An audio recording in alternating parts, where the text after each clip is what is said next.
A broke nurse was forced to marry a dying billionaire, but when he miraculously survived, he fell deeply in love with her. The hospital break room was dimly lit, the overhead fluorescent light flickering faintly. Ava sat hunched in a worn plastic chair, phone pressed tightly to her ear. Her scrubs were wrinkled, her eyes shadowed with exhaustion. The graveyard shift was nearly over, but her body felt like it had been days since she'd last slept. "Did the doctor say anything new?" Ava whispered. On the other end, her younger sister Lily's voice was weak. "They said I need the transplant soon, or there won't be much time left." Ava closed her eyes, her chest tightening. "I'm trying, Lily. I promise I'm trying. The insurance still hasn't approved it. Mom's old debts are blocking the process. They said if we pay at least half up front—" "I know," Ava said quickly, not wanting her sister to feel guilty. "Don't worry about it, just rest, okay?" But when the call ended, she didn't move. Her hands trembled. She was drowning in bills, working double shifts at the hospital and still falling short. There was no one to ask for help, no miracle on the horizon. Unbeknownst to Ava, someone had overheard everything. Vivian Carter stood just beyond the doorway, elegantly dressed in a beige trench coat, her eyes sharp beneath perfectly styled hair. She had come to the hospital to check on her son Nathan, who'd been recovering from minor surgery. But what she heard in that break room changed her plans entirely. Minutes later, a nurse tapped Ava on the shoulder. "Excuse me, Miss Bennett. Mrs. Vivian Carter would like to see you in the private lounge." Ava blinked in surprise. "Mrs. Carter? The Carter Foundation?" The nurse nodded. She insisted. Still confused, Ava followed her down the hall to an exclusive VIP suite. Inside, Vivian sat with a cup of tea in hand, legs crossed elegantly. "Please, sit," she said, with a smile that didn't quite reach her eyes. Ava sat on the edge of the armchair, uncertain. "I happened to overhear your phone call," Vivian began smoothly. "I hope you don't mind." Ava's cheeks flushed. "I didn't mean to. No need to apologize. I understand what it's like to be desperate." She sipped her tea, studying Ava over the rim. "Which is why I believe we might be able to help each other." Ava's brow furrowed. "Help? Each other?" Vivian leaned forward. "You know who Ethan Carter is, don't you?" "Of course," Ava said. He's in the ICU. I'm on the team caring for him." Vivian nodded. "He's also my late husband's grandson. According to his will, Ethan must be legally married before his 30th birthday to inherit the majority of the Carter estate. That birthday is in 3 weeks." Ava stared at her. Vivian smiled. "If Ethan isn't married by then, the estate transfers to me and my son Nathan." She let the words hang for a moment. "I'm offering you a deal," she continued. "Marry Ethan. Legally, on paper only. He's unconscious. He'll never know. The lawyers will take care of everything. In return, I'll pay for your sister's transplant and offer you a life of comfort. You'll be set for years to come." Ava's breath caught. "You want me to marry a man in a coma?" "It's just a signature," Vivian said coolly. "A contract, nothing more. And you would save your sister's life." Ava stood, her heart pounding. I need time to think." "Of course," Vivian replied, still smiling.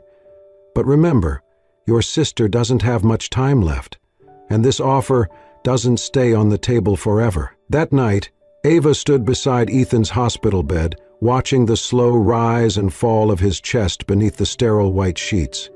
His face was calm, almost peaceful. Nothing like the storm raging inside her. She reached out, gently adjusting the IV line, then paused. "I'm sorry," she whispered, voice shaking. "I don't know who you are, but I'm about to change both our lives forever. I hope someday, if there is a someday, you'll understand." Tears welled in her eyes as she gently touched his hand. "If there's another life, please forgive me." 3 days later, the wedding took place in Ethan's private hospital room. A priest was brought in. 2 lawyers witnessed the ceremony. Vivian stood off to the side, overseeing everything with practiced detachment. Ava wore a pale dress that someone had chosen for her. She couldn't remember saying the vows. Her voice had trembled when she signed the marriage certificate. but once the ink dried, it was done. She was now Ava Bennett Carter, wife of Ethan Carter, the comatose heir to $1 billion fortune. The next day, Lily was transferred to a private hospital. Surgery was scheduled. Bills were cleared. The relief nearly broke Ava in half. But the price was just beginning. She was moved to Ethan's estate to maintain appearances and uphold the legitimacy of the marriage. A private wing was assigned to her. Staff kept their distance. Her movements were watched. She wasn't allowed to access Ethan's finances or even leave the estate without permission. It was a beautiful prison, and in that house of marble silence, Ava began a double life, wife on paper, caregiver in secret. Every night she returned to Ethan's bedside in the private in-home medical room, tending to him as quietly as ever. Only now, every touch felt like a lie, and every moment a countdown. The Carter estate was grander than anything Ava had ever seen. Marble floors stretched into infinity, chandeliers glittered like constellations, and every room smelled faintly of roses and cold detachment. But the beauty felt hollow, like a museum curated to perfection, yet utterly lifeless. After the quiet hospital wedding, Ava was moved into a private wing of the estate, her quarters elegant but guarded. She was introduced to the housekeeper, the driver, the security staff, all polite, all carefully watching. Vivian Carter maintained her role with polished grace. She greeted Ava each morning with smiles, checked in on Lily's surgery with subtle concern, and referred to Ava as my daughter-in-law when speaking to staff. But Ava could sense the undercurrent, calculated, rehearsed. Nothing about Vivian felt maternal or genuine. Still, Ava kept her head down. She took comfort in knowing Lily was recovering. That alone made everything worth it. At least, that's what she told herself. Each night, Ava visited Ethan's in-home care suite. It had been recreated almost identically to his hospital room. Monitors, IV stands, oxygen lines, all maintained by a rotating team of private nurses. But when no one was around, Ava took over. She adjusted his pillow, read aloud to him, told him how Lily was doing. I know you probably can't hear me, she murmured one evening, brushing a stray hair from his forehead. But in case you can, thank you. Your name gave my sister a second chance. Ethan didn't respond. His chest rose and fell steadily, his expression calm, unreadable. But Ava kept talking. Then came the night that shattered everything. It was nearly midnight. Ava couldn't sleep, so she made her way quietly down the hall, slipping into Ethan's room like she always did. The lights were dim, casting soft shadows across the equipment. The nurse on duty had stepped out for a break, but someone else was there, Nathan. He stood by the IV stand, syringe in hand, fiddling with the medication bag. Ava froze. Nathan turned sharply at the sound of her gasp. "What are you doing?" she asked. Voice low but firm, he smirked. "Shouldn't you be asleep, sweetheart?" She stepped forward. "What is that in your hand? Relax. Just giving my brother a little adjustment?" Her eyes dropped to the syringe. The label on the vial was unfamiliar. "You're not a doctor," she said, moving closer. "And that's not on his chart." Nathan's smile thinned. "You're not here to question anything. You signed a contract. You got your payout." Ava's voice rose. "If you inject that into him—" "What?" he sneered. "You'll stop me? You're just the charity case wife. You were brought in to serve a purpose, and now that purpose is done." He took a step toward her, eyes narrowing. "Walk away. Stay quiet, or you and your little sister might not enjoy the comfort you've been given." Ava's blood ran cold. He was threatening Lily. She backed away slowly, her fists clenched. "I won't let you hurt him." Nathan laughed softly. "He's already half dead. What difference does it make?" But Ava didn't back down. "I'll report you." "To who? My mother? The lawyers she owns? The staff who answer to us?" He leaned in. "You're in over your head." She ran out before he could say more, her heart thundering in her chest. That night, she didn't sleep. She sat in the dark, staring at her phone, wondering what she could do. The contract she signed had a confidentiality clause. Any legal move could risk Lily's care. And yet, if she did nothing, Ethan could die. She was trapped. By morning, she returned to Ethan's room. The nurse was back, Nathan was gone, but Ava stayed close. She checked every dosage, questioned every shift change, never left Ethan alone again. She had married him to save her sister. Now she had to protect him, to save herself. The morning Ethan Carter opened his eyes, time itself seemed to pause within the Carter estate. Monitors beeped in erratic rhythm. A nurse gasped, nearly dropping the clipboard in her hand. "He's awake," she cried. "Get Dr. Holloway, now!" Footsteps thundered down the hall as more staff flooded into the room. A swirl of white coats surrounded the bed, but none of them could quite believe what they were seeing. Ethan's fingers had twitched once, then again. His eyelids fluttered open, slowly, like heavy curtains being pulled back on a long-forgotten stage. His lips parted, his chest heaved, and with a deep, labored breath he sat up, groggy and disoriented. The on-call physician, Dr. Holloway, rushed in just as the rest of the room froze. "Mr. Carter," he said cautiously, breathless from disbelief. "Can you hear me?" Ethan blinked, his pupils slowly adjusting to the morning light spilling through the tall windows. His voice came out raspy, barely audible. "Where am I?" "You're home, sir, at the estate. You've been in a medically induced coma for 6 months. There was an accident. A car crash." Ethan's brows furrowed as he tried to piece together the fragmented echoes in his head. 6 months? The doctor nodded solemnly. "Yes. We didn't expect this. Your recovery is, well, it's a miracle." As nurses checked his vitals and carefully adjusted his IV lines, the double doors of the suite opened again. A woman's voice, smooth and trembling with forced emotion, cut through the hum of machines. "Oh, Ethan, thank God." Vivian Carter entered, perfectly composed in a soft gray silk blouse, her hair immaculately styled, her makeup flawless. She moved toward the bed, her heels clicking faintly against the marble floor. Ethan's gaze turned to her, his expression hardening. "Where's Nathan?" Vivian hesitated, just a moment too long. "He's resting. He's been helping manage the company while you were recovering." Ethan said nothing, but something shifted in his eyes. Suspicion, buried deep beneath fatigue. Then another voice, soft, nervous, familiar, though he couldn't place it. I brought your medication," the voice said gently. He turned. At the door stood a young woman in pale blue scrubs, holding a tray with a glass of water and a small cup of pills. Her hand trembled slightly, her eyes wide and stunned, locked with his. You're really awake," she whispered. Ethan stared at her, confusion tightening his face. "Who are you?" The entire room stilled. Vivian, never missing a beat, stepped in smoothly. "Darling, this is Ava, your wife." The air seemed to vanish from Ethan's lungs. "My what?" Ava's mouth opened slightly, but no sound came out. Her throat burned with all the words she didn't know how to say. Vivian offered a diplomatic smile. "It was necessary for legal reasons. You married while unconscious. A technicality really, but perfectly valid in court.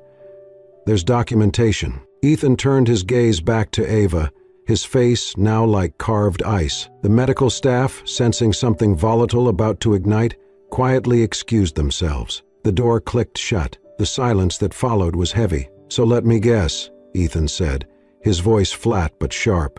"You were handpicked by my loving stepmother to help manage the family fortune while I played Sleeping Beauty?" Ava flinched at the venom in his tone. "It's not like that. I didn't what?" he snapped. "Didn't move into my home? Didn't sign the marriage license? Didn't pretend to play Florence Nightingale while probably shopping with my credit card?" "I never took anything," she said quickly. "I was just trying to help." He let out a cold laugh. "Don't insult me. I didn't ask for this," Ava said, her voice cracking. "Your stepmother made me an offer. My sister was dying. I didn't see another way." He narrowed his eyes. "Of course. Poor, desperate nurse. My fortune for your compassion. Convenient." "You don't know me," she said softly. "And I don't care to," he shot back. "Whatever arrangement you made with Vivian ends now. The marriage, the farce, All of it. She tried one last time. Just let me explain. I don't want an explanation. I want you gone, before I call security. Tears stung her eyes, but she refused to let them fall in front of him. Without another word, she turned and left, her steps shaky but swift. Back in the guest room, her temporary prison turned temporary refuge, Ava packed in silence. A duffel bag, a folded sweater, a few personal items. That was all she'd brought. Before she left, she sat down and wrote a letter. It was short, honest, raw. She placed it on his nightstand. Then, with one last glance at the room that had never truly been hers, she walked out. The letter. Ethan, you don't know me, but I've been here, every night, not for your name or your money, because someone had to be. Nathan tried to poison your IV, twice. I stopped him. I stayed, not because I loved you, at least not then, but because I couldn't walk away and let you die for someone else's greed. I know I was part of a lie, but I never lied when I spoke to you, not even when I thought you'd never hear me. Every cent I took went to save my sister's life, not a dollar for myself. I'm sorry you hate me. I only ever wanted to do the right thing. Goodbye, Ethan. Ava. The next morning, Ethan sat in silence, her letter trembling in his hand, and for the first time since waking, he wasn't angry. He was ashamed, because the stranger he had just cast out had been the only person fighting for him all along. The letter lay unopened on the edge of the nightstand, Ethan's name written in soft, looping script. For hours he ignored it, convinced it was another attempt at manipulation. But in the stillness of the night, when the walls felt too quiet and his mind refused to rest, he picked it up. He read it once, then again. Each word chipped away at the icy certainty he had clung to since waking. Ava's tone wasn't polished or pleading. It was raw, unfiltered, too honest to be faked. She had stopped Nathan? Twice? Ethan narrowed his eyes. He called for his assistant the next morning. I want security footage, he ordered. Every video feed from my room while I was comatose. Start from 4 months ago. Sir, some of the files were archived when you moved back from the hospital to home care. Unarchived them. Later that day, Ethan sat in front of a monitor, fast-forwarding through hours of grainy black and white footage.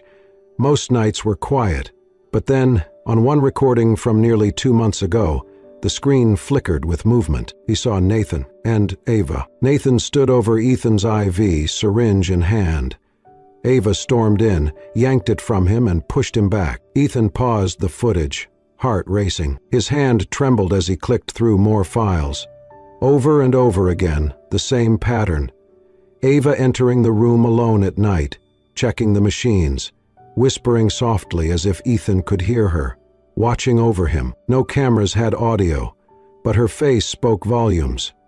She had cared. He clenched his jaw. He had thrown her out without hearing the full story. Fury bubbled up, not at her, but at Vivian, at Nathan, at himself for being so blind. And then the old questions returned, sharper than ever. Why was I in that car alone? Why were my brakes unresponsive? Why did no one ever find the vehicle that ran the red light? That night, Ethan contacted a private investigator, someone outside the Carter family's payroll. I want every detail about the accident, he said. Every angle, every lead that was dropped. And start with Nathan. The man nodded. Already on it. Meanwhile, Ava had quietly returned to her old life, or what was left of it. She'd taken a nursing position at a small community clinic on the outskirts of town, far from luxury, but rich in meaning. She cared for elderly patients, young mothers, injured workers, people who reminded her why she'd become a nurse in the first place. Her sister Lily was still recovering from surgery, staying in a nearby apartment. Her health was improving every day. Ava never spoke about the Carter estate, never mentioned Ethan. To the world, it had been a temporary position she'd left behind, a chapter closed, but inside, she couldn't forget. Sometimes she caught herself glancing at the door, half expecting him to walk through. Other nights, she dreamt of his voice, not the one filled with rage, but the quiet one she used to imagine when reading to him in the dark. She missed him, even if he had never really known her, even if their marriage had been a lie. Still, she had loved him. Back at the estate, The pieces were falling into place. The investigator returned with findings that chilled Ethan to the core. The brake line on your car was cut, Mr. Carter, and the surveillance footage from the garage where it should have been caught was erased manually. Ethan's eyes hardened. Nathan, or someone working for him, but he had the motive and access. Ethan nodded, gripping the arms of his chair. And Ava? She has no ties to Nathan. In fact, she reported him at the hospital twice, but the complaints were lost in process. And the payments she received from the Carter Foundation, all documented. All spent on her sister's medical bills, not a cent touched for herself. Ethan exhaled slowly. He had accused her of being a gold digger. In reality, she had risked everything to protect him, and now she was gone, but not for long. The moment Ethan Carter stepped out of his black SUV, the quiet charm of the small clinic felt like another world. No marble floors, no polished brass, just peeling paint, wilted flowers in the windows, and the scent of antiseptic clinging to the breeze. He clutched a bouquet in one hand, sunflowers and white lilies, her favorites, according to the nurse who hesitantly agreed to tell him where Ava was working. He hadn't slept much in days, not since the truth unraveled. Not since the footage, the reports, the haunting realization that she had been the only one protecting him while everyone else circled like vultures. He pushed the door open and stepped inside. The receptionist looked up in mild surprise. "Can I help you? I'm here to see Ava Bennett." The woman blinked, recognizing the name.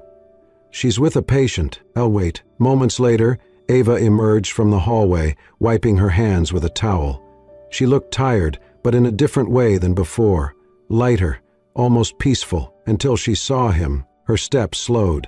Her gaze hardened. "Thank you, and Ava." There was a silence, thick with everything they hadn't said. "I brought you something," he said, awkwardly holding up the flowers. She looked at them for a moment before turning away. "You didn't have to come." "I did," he said gently. "To say thank you, and to say I'm sorry." "I don't need your gratitude." "Then take my help." He stepped forward. "I can make sure you never have to worry about money again. For you, for Lily. I owe you." "Stop," she said, voice sharper than he expected. He froze. "You don't owe me anything, Ethan." He lowered the bouquet slowly. "I was wrong about you." "Yes," she said, eyes glassy. "You were. But you didn't just doubt me. You humiliated me. You made me feel like I was nothing. I was scared. Angry. I thought you were part of their game. And I was," she said bitterly. "I was a pawn. But I never lied to you. I never wanted your money. I don't even know anymore." Her voice cracked, and she turned away. "I thought maybe," she continued, quieter now, "if you knew the truth, if you understood, you might care." "I do," he said quickly. She shook her head. "You care now because you feel guilty, because you want to fix it." "No," he said firmly, "because I see you now, the real you. And I care about that woman." She turned, finally meeting his eyes. Her expression was unreadable. "I don't want your money, Ethan," she said softly. "I don't want a mansion or a title or a name. What do you want?" Her answer came like a whisper and a thunderclap all at once. "I wanted to be loved," she said. "And somewhere along the way, I made the mistake of loving you." The words landed like a blow. Ethan's mouth opened, but nothing came. "I'm sorry," she said, brushing past him, "but I'm not a debt you can repay, and I'm not your redemption story." She disappeared down the hall, leaving him alone in the quiet clinic, the bouquet still in his hand. The next day, Ava noticed something strange. The clinic's old front door had been repaired. New hinges, fresh paint. By the end of the week, the plumbing that had leaked for months suddenly worked perfectly. Anonymous donations of supplies began arriving. Her patients received medication they couldn't previously afford. When she asked the clinic manager where it all came from, he just shrugged. "No name, just a donor who cares." And sometimes, when she looked out the window, she saw a black SUV parked across the street. Not always, but often enough. He never came in again. He just watched. Quiet, patient, waiting. The boardroom of Carter Enterprises was bathed in morning light, the glass walls revealing a sweeping view of the city skyline. Around the long mahogany table sat the most powerful executives in the company, men and women who had once assumed Ethan Carter would never wake up, let alone walk into this room again. But here he was, standing tall, eyes sharp, demeanor composed. He tapped a file on the table in front of him, the leather folder bearing the Carter family seal. "Thank you all for joining me today. I know this was a last-minute meeting, but I assure you it's important." At the far end of the table sat Vivian Carter and her son Nathan, both feigning calm, though a flicker of unease crossed their faces. Ethan continued, "While I was recovering from my accident, some interesting things came to light. Things that go far beyond family disputes." He opened the folder and passed around printed documents, medical records, pharmacy logs, video stills from security footage, and statements from whistleblowers. "What you're looking at," he said, "is evidence that during my coma, my IV was tampered with. Twice." A low murmur spread around the table. "My brother," Ethan said, turning toward Nathan, "was caught on camera attempting to alter my medication. He used unprescribed substances. If Ava, my wife, hadn't intervened, I would be dead." Nathan laughed nervously. "You can't be serious. That's not—" "I have footage," Ethan snapped, voice hard. "I also have signed statements from 2 nurses who were paid off to look the other way, and digital traces showing a deliberate deletion of garage surveillance the night of my car accident." He turned slowly to Vivian. "The car's brake line was cut, the footage proving it was wiped, and the person who ordered it," he looked her directly in the eyes, "sat in this room, pretending to mourn me." Vivian's smile faltered. "You're bluffing," Nathan hissed. Ethan pulled out one last folder. "This is a report from a third-party investigator. Names, bank transfers, dates, all of it. Enough for federal charges." The room fell into stunned silence. A board member finally spoke. "Ethan, what do you plan to do?" Ethan took a deep breath. "I'm pressing charges," he said, "against both Vivian and Nathan for attempted murder, fraud, and conspiracy. Effective immediately, their access to company resources and assets is revoked." Security guards entered the room as if on cue. Vivian stood in disbelief while Nathan turned pale. "You're throwing away your family?" Vivian snapped. "You threw away your soul," Ethan replied coldly. "I'm just cutting the rot." The guards escorted them out, silence trailing in their wake. Once the room settled, Ethan addressed the board again. "One more thing," he said. He opened a final document, signed and notarized. "I'm transferring the Carter Family Trust, every cent of it, into a new foundation, the Ava Grace Foundation, named after the woman who saved my life when no one else even cared if I lived." Gasps filled the room. "I'll retain controlling shares of Carter Enterprises," he added, "but the profits from the trust will now fund health care for underserved communities and patients who can't afford life-saving treatment." He looked up, meeting every gaze with quiet conviction. "I was born into privilege. I almost died because of it. I don't intend to waste my second chance." There was nothing more to say, and as Ethan left the boardroom, the city stretching out before him, he felt something he hadn't in years. Clarity. He had destroyed the ones who tried to kill him. Now he just had to win back the one who saved him. The sun was just beginning to set, casting a golden hue over the quiet neighborhood where Ava now lived. She stood on the porch, watering the plants that lined the small railing, her mind lost in thought. She didn't hear the car pull up, didn't see him step onto the sidewalk, but when she looked up, he was there.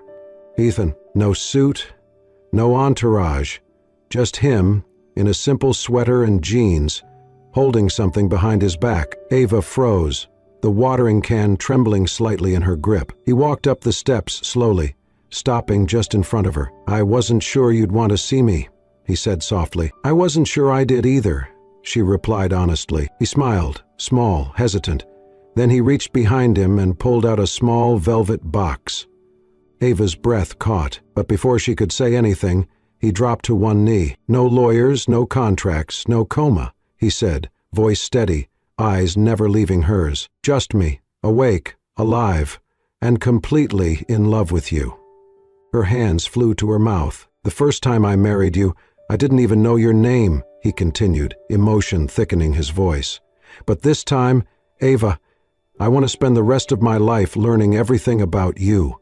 I want to wake up every morning knowing I chose you, and that you chose me, not because you had to, but because you wanted to." He opened the box. Inside was a simple ring. Elegant. Real. "I fell for you long before I understood what love really meant, but now I do. And it means this: I don't want a life without you in it." Tears welled up in Ava's eyes. Her heart pounded so loudly she could hardly hear the world around her. For a long moment, she just looked at him, this man who had once pushed her away, now offering her everything, with nothing but sincerity in his eyes. And then she dropped to her knees too, right there on the porch, and threw her arms around him. "Yes," she whispered through tears. "Yes, Ethan, I choose you." She wasn't crying because she was broken. She was crying because, for the first time in her life, she wasn't alone. She wasn't needed. She was wanted, truly, deeply. And this time, she was finally home. The ocean stretched endlessly under a sky painted in soft pastels, waves gently brushing the shore as if blessing the day with quiet reverence. A year had passed, and now, beneath an archway of wildflowers by the sea, Ava walked barefoot through the sand, her white dress flowing like mist behind her. She smiled, radiant, peaceful, as she stepped toward Ethan, who waited with that familiar look in his eyes, one of awe, love, and something deeper: gratitude. This time, there were no secrets, no contracts, no hospital machines humming in the background, just the sound of the sea, the laughter of close friends, and the promise of a future they had fought for. Their hands met as the officiant spoke, but they barely heard the words. They only saw each other, felt the truth of what they'd survived, what they'd become. When the vows were exchanged, they were whispered, sacred, just for the two of them. After the ceremony, they walked along the shoreline together, hand in hand, as the sun dipped lower behind them. Ava leaned into Ethan, her head resting on his shoulder. "I still can't believe this is real," she murmured. Ethan smiled, kissing the top of her head. "Real, and only just beginning." Ava had built something beautiful in the past year, a foundation that helped underprivileged children receive medical care, inspired by her own childhood and the girl she used to be. The Ava Grace Foundation had already saved dozens of lives, and she ran it with quiet strength and relentless compassion. Ethan, though still CEO of Carter Enterprises, had stepped back from the spotlight. He traded boardroom wars for community outreach, late-night charity calls, and mornings that began with coffee and kisses instead of headlines. He had everything, but more importantly, he had Ava. As the night deepened, fairy lights twinkled above the reception tables on the beach, and soft music filled the air. They shared their first dance under the stars, barefoot in the sand, surrounded by people who had seen them at their worst, and now their best. When the music slowed, Ethan leaned down, brushing a strand of hair from Ava's face. Then he whispered in her ear, voice low and full of meaning, "I married you once while I was asleep. But today, I'm wide awake, because you, Ava, are the life I never knew I was waiting for." He smiled through tears, pressing her forehead against his, and in that moment, nothing else mattered. The past had passed, the storm had cleared, and in the arms of the man who once didn't know her name, Ava found forever. If this story moved you, if it stirred something deep in your heart and reminded you that love can rise from the most broken places, then we invite you to stay with us a little longer. Because here on Soul-Stirring Stories, we believe in second chances, in love that heals, in truths that redeem, and in the quiet, powerful moments that change everything. Ava and Ethan's journey was one of pain, sacrifice, redemption, and ultimately love that chose to stay. And if stories like this warm your soul, please don't forget to hit that subscribe button and turn on the notification bell so you never miss the next tale that touches the heart. Until then, keep believing in love, keep finding light after the storm, and remember, you are never too broken to be loved. This is Soul-Stirring Stories, where healing begins with a story.